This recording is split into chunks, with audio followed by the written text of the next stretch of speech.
السميع العليم من الشيطان الرجيم بسم الله الرحمن الرحيم ومن الناس من يعجبك قوله في الحياة الدنيا ويشهد الله على ما في قلبه وهو على الخصام ومن الناس من يعجبك قوله لوگوں میں سے کچھ ایسے ہیں جن کی بات پیارے پیغمبر صلی اللہ علیہ وسلم آپ کو دنیا کی زندگی کے معاملے میں بڑی اچھی لگتی ہے، اور وہ بندہ جو کچھ اس کے دل میں ہے اس پر اللہ کو گواہ بناتا ہے کہ واقعتاً میں دل سے یہ بات کر رہا ہوں، مخلص ہو کر رہا ہوں اور میرے دل میں ایمان ہے۔ بہو عالد الخصام، اللہ کریم فرماتے ہیں حالانکہ وہ بندہ سخت قسم کا جھگڑالو ہے، جیسا کہ سورۃ المنافقون میں اللہ کریم ارشاد فرماتے ہیں کہ منافق آ کر کہتے ہیں کہ ہم گواہی دیتے ہیں کہ آپ اللہ کے رسول ہیں، اور اللہ اس بات کی گواہی دیتا ہے کہ وہ جھوٹ بول رہے ہیں۔ تو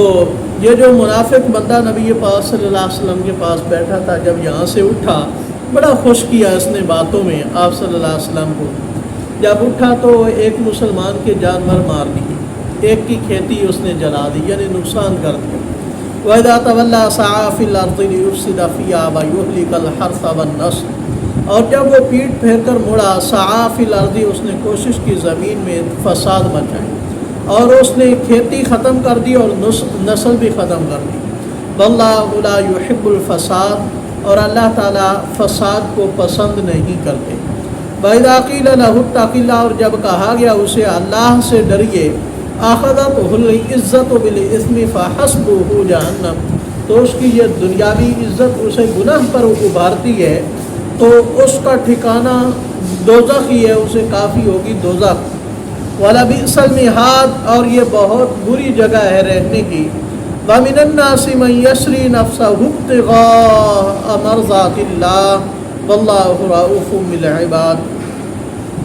حضرت صہیب رضی اللہ تعالیٰ عنہ جب مکہ چھوڑ کر مدینہ جانے لگے تو یہ مکہ کے رہائشی نہیں تھے، باہر سے آئے تھے، پھر انہوں نے یہاں کمائی کی، اپنا گھر بار بنایا۔ تو جب مسلمان ہو کر مدینہ جانے لگے تو مشرکین مکہ نے انہیں روک لیا، اگر جانا ہے تو یہ مال ہمیں دے کر کے جاؤ، یہاں سے تم نے کمایا ہے، وگرنہ تم یہاں سے نہیں جا سکتے۔ تو صہیب رضی اللہ تعالیٰ عنہ نے کہا کہ میرا سب کچھ لے جاؤ، لیکن میں محمد صلی اللہ علیہ وسلم کو چھوڑ کر یہاں نہیں رہ سکتا۔ تو جب یہ مدینہ میں پہنچے، یہ ساری روایات انہوں نے سنائی تو سارے مسلمانوں نے انہیں مبارکباد دی، اور نبی پاک صلی اللہ علیہ وسلم نے بھی مبارکباد دی، اور پھر اللہ نے بھی انہیں مبارکباد دی، ان کی شان میں آیت نازل کی۔ ہم ہوتے تو ہم دنیا پہلے دیکھتے، گھر بار دیکھتے، مال و دولت دیکھتے، ظاہری طور پر یہ نقصان تھا، لیکن کتنا زندہ رہتے، ہو سکتا ہے مال ختم ہو جاتا یا یہ خود ختم ہو جاتے،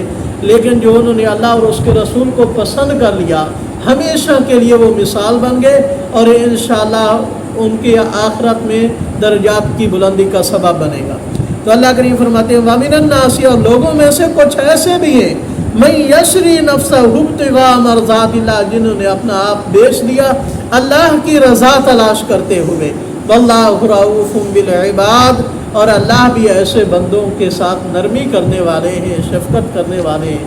اللہ تعالی ہمیں ان بندوں میں شامل فرمائے۔